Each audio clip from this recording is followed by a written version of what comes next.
থাকবো বলে এলাম আর কয়েকদিন। ও বৌমা, আমার জন্য একটা ভালো করে চা বানিয়ে নিয়ে এসো তো। আসছি।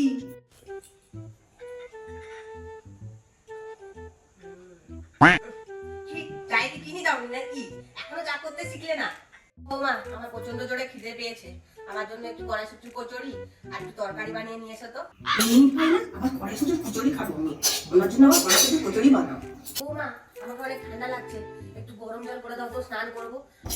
ভালো লাগে না আমার রান্না করতে করতে শুধু এটা দাও ওটা দাও, বিরক্ত পড়ে আছে। ওখানে যাবে জানিও না, গেলে শান্তি পাই। বৌমা, কচুরিটা বানালে ঠিক ভালো লাগবে না।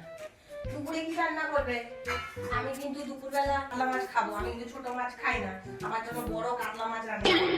এই তো এত জিনিসের দাম, আমার তো বড় কাতলা মাছ খাবে নি। আর পাগুলো কি ব্যথা করছে, সারাদিন যা তকল গেল আজকে। বৌমা, আমার পা দুটো একটু টিপে দাও তো। বৌমা, আমি এলুম, পরে আবার আসবো ঘর। না, পুতুল বইয়ের মুখ দেখলে তো কিছু দিতে হয়, এটা যত্ন করে রাখবে। হ্যাঁ, এলুম। মাসিমণি খাটালো এতদিন ধরে, দেখি কি দিয়ে গেছে, নিশ্চয়ই ভালো কিছু দিয়ে গেছে। 20 টাকা